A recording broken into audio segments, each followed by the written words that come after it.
YSR Congress party అధినేత YS Jagan Bhimavaram పర్యటించనున్నారు. ముఖ్యంగా ఆక్వా రైతులకు సంబంధించినటువంటి సమస్యలపై ఆ రైతులతో మాట్లాడేందుకు క్షేత్రస్థాయిలో అక్కడి రైతుల సమస్యలు క్షేత్రస్థాయిలోనే పరిశీలించేందుకు. సో అయితే ఓవైపు జగన్ పర్యటన ముందుగానే ఖరారైనా సరే ప్రభుత్వం ఆంక్షల పేరుతో ఇబ్బందులు పెడుతోందనేది వైఎస్ఆర్ కాంగ్రెస్ పార్టీ నాయకుల నుంచి వస్తున్నటువంటి ఆరోపణ. సో ఈ అంశాలతో పాటు అమరావతి రైతులు ఎదుర్కొంటున్న అంశాలపై మాట్లాడేందుకు మనతో జాయిన్ అవుతున్నారు గుంటూరు నుంచి ప్రముఖ న్యాయవాది రజనీ మేడం. నమస్తే మేడం. నమస్తే అండి. మనం ఎలా చూడాలి? వైఎస్ జగన్ పర్యటన ఉంది, ముఖ్యంగా ఆక్వా రైతులు తీవ్రమైనటువంటి సమస్యలు ఎదుర్కొంటున్నారు. వైఎస్ జగన్ భీమవరం పర్యటన ఎల్లుండ జూలై 15వ తేదీన ఉంది. ప్రభుత్వం నుంచి కూడా పెద్ద ఎత్తున ఆంక్షలు విధిస్తుంది. ప్రభుత్వం పర్యటన అడ్డుకునేందుకు ప్రయత్నాలు చేస్తుంది అనేది ఒక ఆరోపణ. ఎలా చూడాలి ఈ మొత్తం పరిణామాన్ని? నమస్తే అండి. ముఖ్యంగా ప్రతిపక్ష నేత పాత్రగా ఆయన చాలా ధీటుగా పోషిస్తున్నాడని చెప్పాలి. ఆ ప్రతిపక్ష నేత ఎంత స్ట్రాంగ్ గా ఉంటే బాధింపబడుతున్నటువంటి ప్రజలు కానీ, రైతులు కానీ, భరోసా కోల్పోతున్నటువంటి వ్యక్తులకు కానీ ఒక ధైర్యం అనేది ఉంటుందండి. నిన్నటి రోజు ఆగిపోయిన రైతు గుండె గాని, ఆక్వా రైతుల సమస్యలు గాని, వాట్ ఎవర్ ఇట్ మేబీ అండి. మొన్నటి రోజు మామిడి రైతులు ఏదో ప్రతిపక్ష నేత వస్తే ప్రభుత్వం భయపడుతుంది, చిత్తశుద్ధిగా పనిచేస్తుంది అనే ఒక ధైర్యాన్ని ఆ మామిడి రైతుకి కల్పించాలండి. కల్పించినాడు కూడా. అదే మాదిరిగా మొన్నటి రోజు ఏదైతే మొక్కజొన్న రైతులకి గిట్టుబాటు ధర కోసం ఎలా అయితే గట్టిగా పోరాడామో, సెంట్రల్ ఇచ్చిన రేటు స్టేట్ ఎందుకు ఇవ్వలేకపోతుంది? సెంట్రల్ ఇచ్చిన రేటుకే కదా కొనాల్సింది గోడౌన్ నుంచి. అది మొన్నటి రోజు ధర్నా. ఇవాళ రోజు ఆక్వా రైతులకి సంబంధించినటువంటి ఏదైతే ఫుడ్ యూనిట్ అన్నమాట, ఏదైతే ఆ రైతులకి ఆక్వా ఏదైతే చేపలకి రొయ్యలకి వేసే ఫుడ్ ఏదైతే ఉందో అది రేట్లు పెరిగిపోయినాయట. ఎందుకు అలా సడన్ గా ఎప్పుడు లేని అంత రేట్లు ఎందుకు పెరిగినాయి అంటే ఇవంతా కూడా ఒక దళారుల చేతిలోకి వెళ్ళిపోయి దళారుల చేతిలోంచి ఇక్కడికి రావడం వల్ల చేతులు మారిపోతున్నాయా? దానివల్ల రేట్లు పెంచేస్తున్నారా? యూరియా రేట్ ఎందుకు పెరిగిపోయింది? యూరియా ఎందుకు అందుబాటు ధరలోకి రావట్లా? సరైన యూరియా లేకపోతే పంట దిగుబడి తగ్గిపోతుంది కదా.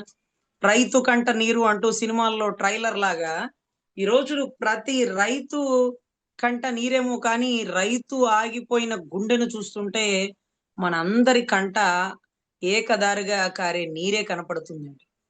సో ఈ రోజు ఆక్వా రైతుల సమస్యల గురించి వారే స్వయంగా ప్రతిపక్ష నేత దగ్గరికి వచ్చి వారి సాధక బాధకాలు చెప్పారు.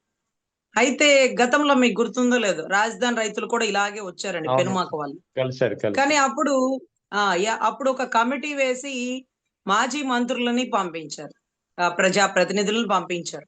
కానీ అప్పుడు ఏం చేసినారు? పెద్ద పెద్ద బండరాళ్ళు వేసినారు. ఇలా కాదు, ఇక ఇక ఎప్పుడైతే యుద్ధం ఉంటుందో, యుద్ధం జరుగుతుందో అప్పుడు సైన్యాన్ని నమ్ముకోడు రాజు, తానే సైన్యాధిపతిగా మారిపోతాడు. ఇవాళ రోజు ఇక వాళ్ళు వీళ్ళు కాదు, నేనే వస్తా.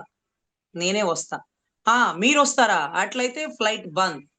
మీరు ఆకాశంలో విమానం తిరగడానికి వీల్లేదు, తిరిగిన విమానం కింద దిగడానికి వీల్లేదు. ఓహో, ఆన్ రోడ్ మీకంత సెక్యూరిటీ ప్రిన్సెస్ మేము పెట్టలేము, ప్రోత్సహించలేము. Very good.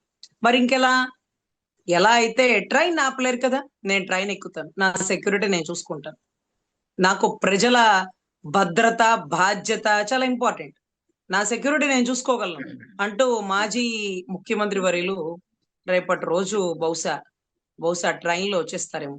ఆ ట్రైన్ సీన్ గుర్తొస్తే నాకు ఎప్పుడు గుర్తొస్తుందండి, సమరసింహారెడ్డి సీన్ మీకు గుర్తుంది కదా సార్?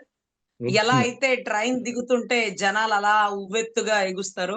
ఆ సీన్ రాసినప్పుడు అనుకుంటండి రాజమౌళి వాళ్ళ నాన్నగారు ఈ సీన్ రాసేటప్పుడు మీకేం గుర్తొచ్చింది అంటే, విజయవాడ పరిసర ప్రాంతాల్లో వంగవీటి మోహన్ రంగా గారు ట్రైన్ ఎక్కేటప్పుడు ఆ కారు అలా లోపలికి వచ్చి ఆగిద్ది, ట్రైన్ ముందుగా ప్లాట్ఫామ్లు ఎక్కేసుకొని మెట్లు ఎక్కేసేసుకొని అట్లా వస్తుంది, అలా లోపలికి వచ్చి ఆగుతుంది, అక్కడ ఆయన ట్రైన్ దిగుతారు, ఆ జనం అలా వస్తారు.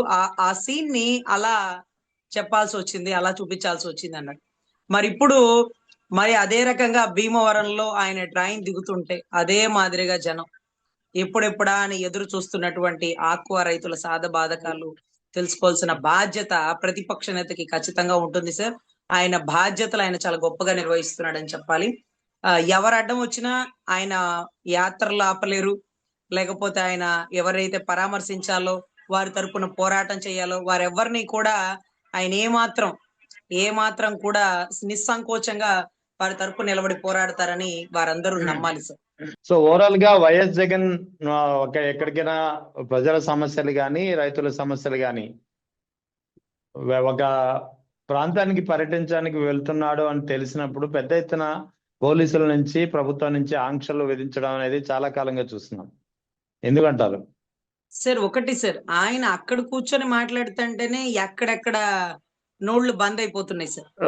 మీకు తెలుసో లేదో, ఆయన ఒక రోజు గుంటూరు వచ్చి మచ్చుకి ఏదైతే లడ్డూలో కల్తీకి సంబంధించిన విషయాన్ని 4-5 పేజీలు అటు తిప్పి గట్టిగా చదివేసి వెళ్ళిపోతే ఆ లడ్డూ తాలూకా విషయాలు చెప్పడానికి 15 మందికి సంబంధించినటువంటి కేబినెట్ మంత్రులు, సీఎంలు, డిప్యూటీ సీఎంలు వీళ్ళందరూ కూడా ఒక మీటింగ్లు పెట్టి పబ్లిక్ లో పిఎలతో పేపర్లు అందించుకొని పుంఖాలు ఆన్సర్లు చెప్పారు సార్. ఒక వ్యక్తి అంటే ఆడవాళ్ళ మధ్యలో 6 బయట అడిగిన ప్రశ్నలకి ఆన్సర్లు చెప్పడానికి 15 మంది కేబినెట్ మంత్రులు సైతం వచ్చి కూర్చొని పుంఖాలు తిరగేస్తే మరి అతను ఒక ప్రశ్న సంధిస్తేనే ఇలా ఉంటదంటే ప్రజల సమస్యల గురించి మాట్లాడడం బిగిన్ చేస్తే, మొన్నటి రోజు మీరు చూసినారు ఏదైతే ఫిషింగ్ హార్బర్ ని ప్రైవేటీకరణ చేస్తారా, ఎలా ఇది మత్స్యకారులకి అంకితం చేసేస్తాను, నేను కట్టించిన పర్పస్ దేనికి, మీరు ఇక్కడ ప్రైవేటీకరణ ఎందుకు, ఇక్కడ ప్రైవేటు వ్యక్తులను ఎందుకు రాబడుతున్నారు, ఇక్కడ ఉండే స్థలం వీళ్ళు మరబోట్లు లేకపోతే వీళ్ళకి సంబంధించినటువంటి ఏదైతే చిన్న చిన్న పడవలు పెట్టుకోవడానికే ప్లేసులు లేవు కదా, ఇక్కడ మీరు ప్రైవేట్ వ్యక్తులకు తీసుకొచ్చి వ్యాపారాన్ని పెట్టడం అంటూ బిగిన్ చేస్తే ఇక్కడ 2 ఎకరాలే అంటారు, దాని పక్కన ఒక 5 ఎకరాలు ఆక్రమించుకుంటారు. ఎవరు అడుగుతారు? అసలు ఇది గవర్నమెంట్ది, ఇది ఎలా వస్తారు మీరు అంటూ గతంలో మత్స్యకారుల సమస్యల గురించి ప్రస్తావిస్తే అది అక్కడతో ఆగిపోయింది సార్. ప్రైవేటీకరణ చేద్దామని లేకపోతే ప్రైవేటు సంస్థలు కొనుక్కుందాం అనుకున్న వాళ్ళు కూడా వెళ్ళిపోయారు సార్. 17 మెడికల్ కాలేజీల ప్రైవేటీకరణ చేయడానికి టెండర్లు వేసే వాళ్ళకి ఖబర్దార్, మళ్ళీ నేను వస్తే మీకు రావాల్సిన పేమెంట్లు రాకపోగా ఇలా ఎలా మీరు ప్రైవేటీకరణ తీసుకుంటారు, పేదలకి వైద్యాన్ని ఎందుకు ఇలా దూరం చేస్తున్నారు, నేను చెప్పాక కూడా మీరు టెండర్ వేయడానికి ఎలా వస్తారు అంటూ మీ మీద కేసులు పెడతాను, మీకు డబ్బులు రానివ్వను, ఇది మీరు ద్రోహం చేస్తున్నారు, మా రాష్ట్రానికి పేదలకు అన్యాయం చేస్తున్నారు అంటూ నిలదీస్తే ఈ రోజుకి టెండర్ వేసేవాళ్ళు రారు. ఫిషింగ్ హార్బర్ ఆగిపోయింది. సో ఇక్కడ ఎలా అయితే ప్రైవేట్ వాళ్ళు ఎలా అయితే దాచుకుందాం మీకెంత మాకెంత అని వాటాలేసి అమ్మేస్తున్నటువంటి చంద్రబాబు గారికి అడుగడుగునా చెక్ పెడుతూనే ఉన్నారు. మొన్నటి రోజు కనుక పెనుమాకలో వెళ్ళగానే పెద్ద బండరాళ్లు వేసి మేము కట్టేసుకుంటాం, ఇక్కడ ఎవ్వరికి రావడానికి వీలు లేదు అని ఎప్పుడైతే 29 గ్రామాలకి ఒక గేటెడ్ కమ్యూనిటీ లాంటి బోర్డర్లు కట్టేసినారో, బంతి అవతల కోర్టులో ఉండి ఆడారండి ఆట మావిగన్ వర్సెస్ అమరావతి.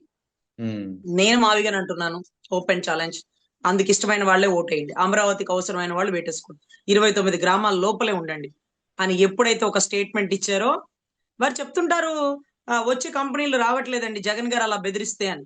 అదేంటది, 30 సంవత్సరాలు మీరే ఉంటారు కదా, జగన్ గారు బెదిరిస్తే మాత్రమేమి ఉండేది మీరే కదా, అదే చెప్పండి, వచ్చే కంపెనీ వాళ్ళకి అదే చెప్పండి, మేము ముగ్గురం కలిసే ఉంటాం, 3వ వాడిని 4వ వాడిని రానివ్వం అని చెప్పండి. మరి అంటే భయపడుతుంది మీరే, లేకపోతే మళ్ళీ 30 ఏళ్ళు మేమే ఉంటామంటూ చెప్పింది మీరే. 30 ఏళ్ళు ఉంటామన్న 3 వ్యక్తుల్ని నమ్మి ఒక కంపెనీలు రాకపోగా ఒక వ్యక్తి 3 ఏళ్ల తర్వాత వస్తాడని నమ్మి భయపడుతూ కంపెనీలు రావట్లేదంటే 29లో ప్రభుత్వం మారుతుందని మీరే ఒప్పుకుంటున్నారు. సో ఇక్కడ మనం చెప్పుకోవాల్సింది ఏంటంటే సార్, ప్రైవేటీకరణని పూర్తిగా వ్యతిరేకిస్తున్నటువంటి గౌరవ మాజీ ముఖ్యమంత్రి వర్యులు రేపటి రోజు ఆర్టీసీ వ్యవస్థ కూడా ప్రైవేటీకరణ అయిపోతుంది. ప్రైవేట్ లోంచి ఈ రోజు గవర్నమెంట్ లో కలపబట్టి టయానికి ఒక ముద్ద అన్నం తినగలుగుతున్నారు, ఆ టయానికి ఏదో కొద్దో గొప్ప పెన్షన్ రాగలుగుతుంది. సో ఇక ఈ బస్సులు తీసేస్తాం, ప్రైవేటీకరణ చేసేస్తాం, అడ్వాన్స్ టెక్నాలజీ వాడేస్తాం, కరెంటు బస్సులు తెచ్చేస్తాం అంటూ వాళ్ళని భయభ్రాంతులకు గురి చేసేస్తున్నారు. సో మళ్ళీ ఎలా అయితే ఆక్వా రైతుల సమస్యల గురించి మాట్లాడడం అయిపోయాక నెక్స్ట్ ఆర్టీసీ ప్రైవేటీకరణ మీద కూడా ఆయన ధ్వజమెత్తే అవకాశాలు ఉన్నాయి. సో అందుకని ఆయనే రాజుగా ముందుకెళ్లి యుద్ధం చేస్తున్నాడండి. ఇక సైన్యం కాదు, రాజే బరిలోకి దిగితే ఎలా ఉంటది అంటే ఇక వార్ వన్ సైడ్. రైట్. ఇక అమరావతికి సంబంధించి 2 కీలకమైనటువంటి పరిణామాలు. ఒకటి, ఒక విషాదం కూడా చోటు చేసుకుంది. తన భూముల్ని వద్దన్నా సరే లాక్కుంటున్నారంటూ ఆవేదన చెందినటువంటి రైతు పద్మారెడ్డి గుండె ఆగి చనిపోయినటువంటి పరిస్థితి. ఇదే అమరావతిలో 2వ దశ ల్యాండ్ పూలింగ్ కు సేకరణకి ఏర్పాటు చేసినటువంటి గ్రామ సభలో దాదాపు 2-3 నెలల క్రితం అనుకుంటా ఒక రైతు రామారావు చనిపోయాడు గుండె ఆగి. ఇప్పుడు మరో రైతు గుండె ఆగింది. ఇది ఒక పరిణామం. ఇక రెండవది, అమరావతి 2వ దశ ల్యాండ్ పూలింగ్ కి భూములు ఇవ్వని రైతులకు వాళ్ళ పొలాల చుట్టూ గోతులు తవ్వి నీళ్లు నింపేసి వాళ్ళకి దారి లేకుండా చేస్తూ వాళ్ళని ఆర్థికంగా అన్ని విధాలా నష్టపరిచే ప్రయత్నం సిఆర్డి అధికారులు చేస్తున్నారు. సో ఈ 2 అంశాలను ఎలా చూడాలి? ఇది చాలా బాధ అనిపిస్తుంది అండి. ఎందుకంటే దేశానికి వెన్నుముకలాగుండే రైతుని గాని, ఏదైతే దేశ రక్షణకి ఆయుధం లాగుండేటటువంటి సైనికుడిని మనం ఎప్పుడూ గౌరవించుకోవాలండి. ఈరోజు ఏదో సినిమాల్లో రైతు కంట నీరు అనగానే, రైతు చెట్టుకి ఊరేసుకోగానే, రైతు ఎవరైతే ఈ దళారులతో లేకపోతే ఈ వ్యాపారస్తులతో గొడవలు పడుతుంటే సినిమాల్లో చూసే కన్నీటి పర్యంతం అయిపోతామండి. ఎంత దురదృష్టవశాత్తు ఈ ఘటన జరిగిందంటే లైవ్ లో వీళ్ళని చూడాల్సి వస్తుందండి. అంటే ఎక్కడో సినిమాల్లో చూసుంటామండి. ఏదో మహేష్ బాబు సినిమాలో, ఆ సినిమాలో పేదలు భూములు ఇవ్వనంటే బలవంతంగా లాక్కుంటుంటే ఆ రైతులు గుండెలు ఆగిపోతున్న దృశ్యాలు మనం చూసి చాలా బాధ అనిపిస్తుంది. కానీ నిన్నటి రోజు ఎవరైతే ఆ పద్మారెడ్డి అనే వ్యక్తి ఎవరైతే ఉన్నారో, పద్మారెడ్డి గారు, ఆ వ్యక్తి నిన్నటి రోజు పోలీసు వాళ్ళతో వాగ్వివాదం చేస్తున్నాడండి. ఏంటంటే, ఒకటి వాస్తవంగా మాట్లాడుకోవాలి అంటే, ఈ రైతులకి సంబంధించినటువంటి ఏదైతే సీడ్ యాక్సెస్ రోడ్ వేస్తున్నారో రైతుల పొలాల్లో, వాళ్ళు దానికి వ్యతిరేకం కాదండి. సీడ్ యాక్సెస్ రోడ్డుకి వ్యతిరేకం కాదు. ఆ రోడ్డు వేస్తున్న దారిలో వాళ్ళ ఇల్లు కోల్పోయారు, వాళ్ళ పొలాలు కోల్పోయారు. ఇల్లు కోల్పోయిన వాళ్ళకి మళ్ళీ ఎక్కడ ఉండాలో ఆ తావు చూపించలేదండి. పొలాలు కోల్పోయిన వాళ్ళకి బతుకు తెరుక్క వాళ్ళకేమి ఒక్క రూపాయి కూడా ఇవ్వలేదండి. ఎక్కడైనా సెంట్రల్ లో ఒక రోడ్డు వేసినా, అంటే నేషనల్ హైవేస్ వేసినా, లేకపోతే ప్రభుత్వం ఏదైనా భూమి తీసుకోవాల్సి వచ్చినా దానికి సంబంధించిన రైతుకి ఇవ్వాల్సిన ఇచ్చి, అతనికి ఇబ్బంది లేనప్పుడు, అతను ఏ కేసులు వేయనప్పుడు మాత్రమే ఆ భూమిని వాడుకోవాలండి. ఫర్ సపోజ్ నేషనల్ హైవే ఇలా వెళ్ళకుండా ఇలా మెలికలు తిరిగి వెళ్తున్న దృశ్యాలు మీరు చూసుంటారు. అంటే ఇది ఎప్పట్లో బీసీ కాలంలో రోడ్లు కదా, మీకు తెలియకపోవచ్చేమో. కానీ మేము చాలా కోర్టులో కేసులు చూసేవాళ్ళం అండి. ఎందుకు అలా మెలికలు తిరిగి ఉన్నాయి అంటే, అక్కడ ఉండేటువంటి 1500 ఎకరాల రైతులు మేము భూములు ఇవ్వం, మేము పంటే చేసుకోవాలి, మీరు ఏం చేస్తారో చేసుకోండి, మా శవాల నుంచి రోడ్లు వేయించండి అంటే కోర్టే మారు మాట్లాడకుండా రోడ్డు నడుగా తిప్పకుండా రైతులను ఇబ్బంది పెట్టకండి అని ఇచ్చినటువంటి చట్టాలు మేము చూసినామండి. చూసినాం. మీకు తెలుసో లేదో, మీకు తెలుసు కదా, మోడీ గారికి సంబంధించి ఒక 3 రైతు చట్టాలు తీసుకొస్తే వాళ్ళు ఎక్కడైతే పంజాబ్ రైతులండి, వాళ్ళు ధర్నాలు చేస్తే అంత పెద్ద ప్రధాని కూడా తను ఏదైతే చట్టంగా ఫామ్ చేసిన రైతు చట్టాలని కూడా 3టిని వెనక్కి తీసుకున్న పరిస్థితి అండి. అంటే రైతుకి పార్లమెంట్ సభలో ఎంత ఇంపార్టెన్స్ ఇస్తారంటే, మిథున్ రెడ్డి గారు ఒక రైతు గుండె ఆగిపోయింది వాగ్వివాదంలో అంటూ పలానా రైతు పేరును ప్రస్తావిస్తుంటే, ఆ పార్లమెంట్ మీటింగ్ అంతా అయిపోయాక మిథున్ రెడ్డి గారు పార్లమెంట్ సాక్షిగా చెప్పారంటే అది యథార్థమే కదా అని భావించి పక్క రాష్ట్రాలు, ఛత్తీస్గఢ్, అటు పంజాబ్ వాళ్ళు, ఇటు గోవా వాళ్ళు, ఇటు ఉత్తరప్రదేశ్ అందరూ అడిగారట, ఏది ఆ వీడియో ఏది అని చూస్తే అరే రైతు అన్నారట. అంటే రైతుకి ఎంత కన్సర్న్ ఉందంటే దేశంలో. కానీ ఈ రాష్ట్రంలో ల్యాండ్ ఎక్విజిషన్ దేశమంతా ఫాలో అవుతుంది. మన రాష్ట్రంలో మాత్రం సిఆర్డిఏ ప్రకారమే ల్యాండ్ పూలింగ్ చట్టం. అంటే మీకుగా డబ్బులు ఇవ్వం, ఇదిగో ఈ భూమి తీసుకోండి, ప్రతి ఏటా కౌలు తీసుకోండి. ఆ భూమి రేటు పెరగకపోతే, ఇళ్ల పట్టాల్లో ఇచ్చిన భూమి ఇల్లు కట్టుకునే పరిస్థితి వాతావరణం మీరు కల్పించకపోతే ఏం చేసుకోవాలి ఆ భూమి? మరేమొస్తుందంటే ఏటా వచ్చే కౌలు. మరి అమ్ముకోగలమా? లేదు. మరి తాకట్టు పెట్టుకోగలమా? లేదు. మరి ప్రతిసారి మీరు ఇస్తున్న చిల్లరే తీసుకోవాలా? మా డబ్బులు, మా అసలు మేము ఎప్పుడు తింటాం అని రైతులు అడగడానికి కూడా వీలు లేని పరిస్థితుల్లో ఒక చట్టం ద్వారా ఆ భూములన్నింటినీ కబ్జా చేసి పడేసినారు. ఈ రోజు మనం ఓపెన్ గా చెప్పుకోవాలంటే, వాళ్ళకి ఏదైతే ఈ కాంపన్సేషన్ అనేది ఇప్పుడు కాదండి, ఈ 3 సంవత్సరాల్లో కాదు, రానున్న కాలంలో కూడా ఎప్పటికీ రాని పరిస్థితి. ఈ 3 సంవత్సరాలు మాట్లాడుకుందాం. అంటే వాళ్ళు తెచ్చినటువంటి అమరావతి కాబట్టి వాళ్ళకి ఎంతో ఇష్టమైనటువంటి 29 గ్రామాల రైతులు కూడా గుర్తించారు. ఒక ప్రభుత్వం పడిపోతుంది అంటే దానికి కారణం గవర్నమెంట్ ఎంప్లాయీస్, దానికి కారణం యువత, దానికి కారణం చిన్నపాటి ఉద్యోగస్తులాంటి లైక్ అంగన్వాడీ వాళ్ళు, డ్వాక్రా వాళ్ళు. ఈ రోజు పిఎఫ్లు లేవు, టిఏడిఏ లేవు, లేకపోతే రిటైర్ అయిపోయిన వాళ్ళకి 5 ఏళ్ళు 6 ఏళ్ళు అయిపోతుంది, ఇంతవరకు డబ్బులు ఇవ్వలేని పరిస్థితి. ఇవన్నీ నడుస్తున్న టైంలో మొట్టమొదటగా అక్షయ్ పాత్ర వచ్చింది అనుకోండి, ప్రభుత్వ ఖజానాలో డబ్బులు వచ్చినాయి అనుకోండి. ఈ అక్షయ్ పాత్రలో డబ్బులు ఎవరికి పంచుతారు చెప్పండి? మీరు చెప్పండి సార్, ఓపెన్ గా రైతులే ఆలోచించండి, ఎవరికి పంచుతారు? ఈ మీ 29 గ్రామాల రైతులు ఓట్లేకపోతే ప్రభుత్వం ఏమైనా పడిపోతుందా? పాపం పడిపోదు కదా, మిమ్మల్ని పక్కన పడేస్తారు. మీరు గమనించుకోండి, మిమ్మల్ని పక్కన పడేస్తారు. మరి ఎవరికి ఇస్తారు? 10,000 కోట్లు పెండింగ్ ఉంది. గవర్నమెంట్ ఎంప్లాయీస్ కి ఇవ్వాల్సిన టీఏ, డిఏ, రిటైర్మెంట్ డబ్బులు, వాళ్ళకి సంబంధించినటువంటి బెనిఫిట్స్, అది ఇవ్వగలరా? ఫీజు రీయింబర్స్మెంట్ 2 సంవత్సరాలైంది, ఇంతవరకు పడల. గవర్నమెంట్ కాలేజీలు ఏమో సంగతి కానీ ప్రైవేట్ కాలేజీల వాళ్ళు ఆ రీయింబర్స్మెంట్ రాక కాలేజీలు రన్ చేయలేని పరిస్థితికి వచ్చింది. సో అక్కడ ఓటింగ్ తిరగబడుతుంది, అక్కడ యువత తిరగబడుతుంది, అక్కడ యాజమాన్యం తల్లిదండ్రులు తిరగబడతారు. ఇకపోతే డ్వాక్రా వాళ్ళు, అంగన్వాడీ వాళ్ళు, కాంట్రాక్ట్ ఉద్యోగస్తులు, వీళ్ళందరూ ప్రభుత్వాన్ని పూర్తిగా వ్యతిరేకిస్తున్నారు. ఎందుకంటే ఉద్యోగ భద్రత కల్పించట్లేదు, పెంచాల్సినటువంటి బెనిఫిట్స్ పెంచలేదు. ఇది కాకపోతే ఇక వాలంటీర్లు 10,000 ఇచ్చి పెడతామమ్మా, మీకు 5,000 కాదు, మంచి మనసు ఉంది మాకు అని చెప్పారు. వాళ్ళ మాట నిలబెట్టుకోవాలి. ఇప్పుడు అక్షయ్ పాత్రలో డబ్బులు వస్తే మొదట గవర్నమెంట్ ఎంప్లాయీస్ కి, తర్వాత ఇక ఫీజు రీయింబర్స్మెంట్ కి, తర్వాత పథకాలకి, తర్వాత అంగన్వాడీ వాళ్ళకి, డ్వాక్రా వాళ్ళకి, వీటితో పాటుగా ఏమన్నా కొద్దో గొప్ప జాలి, ఇచ్చిన మాట నిలబెట్టుకుందాం అన్న తాపత్రయం ఏమన్నా సీఎం గారికి, డిప్యూటీ సీఎం గారికి ఉంటే వాలంటీర్ వ్యవస్థ ఉద్యోగాలు తిరిగి రెన్యూల్ చేయడం, ఇవన్నీ జరిగాక అప్పుడు మీ దగ్గరకు వస్తుంది. ఇప్పుడు మీ దగ్గరకు వచ్చే పరిస్థితి ఉందా అంటే ఇవన్నీ జరిగే పరిస్థితే లేనప్పుడు మరి మీ దగ్గరికి ఎలా వస్తది అంటే, ఒక సామెత ఉంటదండి, వడ్డిచ్చేవాడు మా ఊడు ఉంటే ఏ మూలైనా మాకు వచ్చిద్దని. వడ్డిచ్చేవాడు మీ వాడు అయినప్పటికీ, ఏ మూల ఉన్నప్పటికీ, మీకు ఏ బెనిఫిట్స్ రానివ్వకుండా ఆపేది కూడా మీ వాడే, మీ జాతి వాడే. గుర్తుపెట్టుకోండి, ఇది ఓపెన్.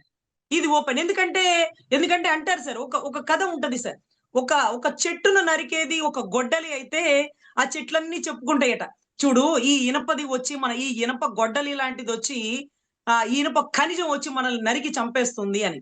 అయితే అక్కడ ఉండే ఒక చెట్టు అడుగుతుందంట, మన జాతికి సంబంధించిన దాని సహాయం లేకుండా ఈ ఇనప కడ్డి ఏం చేయగలుగుతుంది అనిందంట. అంటే చూడండి, గొడ్డలి నిలబడానికి ఒక చెక్క కావాలి కదండి. ఆ చెక్క ఏ జాతిదండి? ఆ చెట్టు జాతిదే కదా.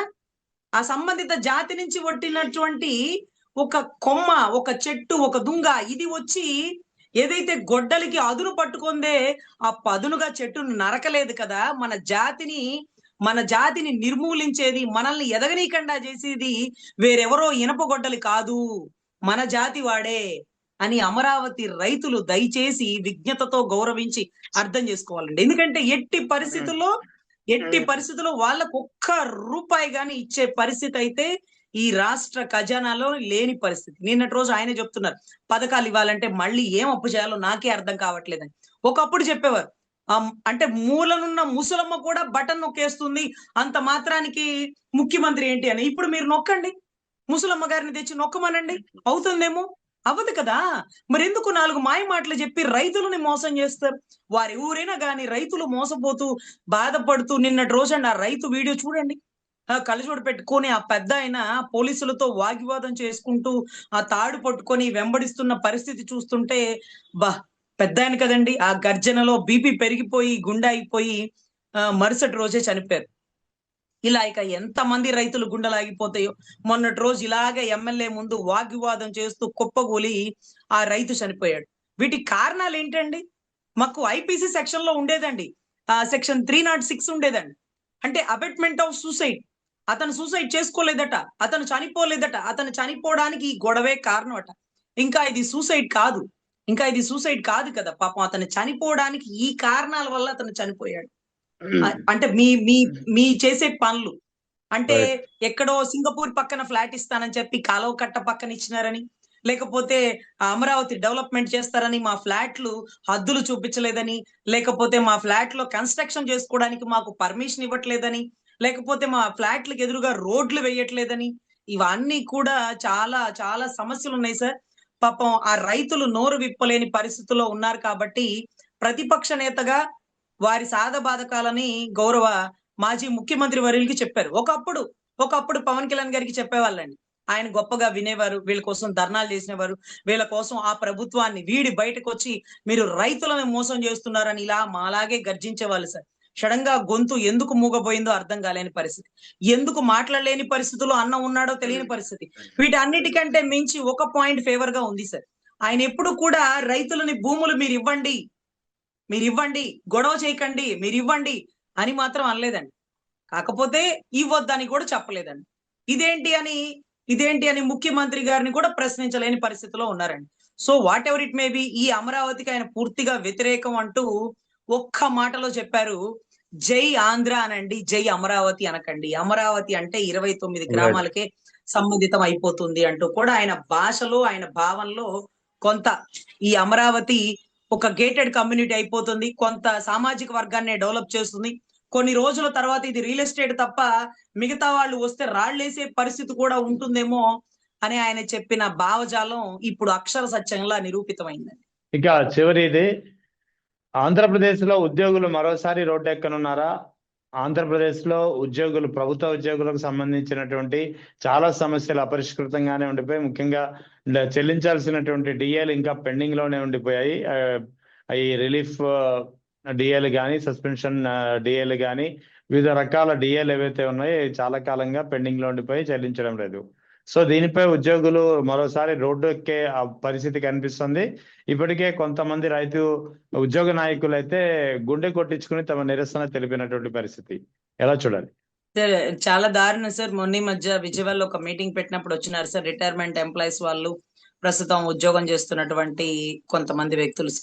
గవర్నమెంట్ కి ఎదురుగా మాట్లాడితే బహుశా ఎవరైనా ప్రభుత్వానికి వ్యతిరేకంగా మాట్లాడొచ్చు సార్, అది వాళ్ళ స్వేచ్ఛ.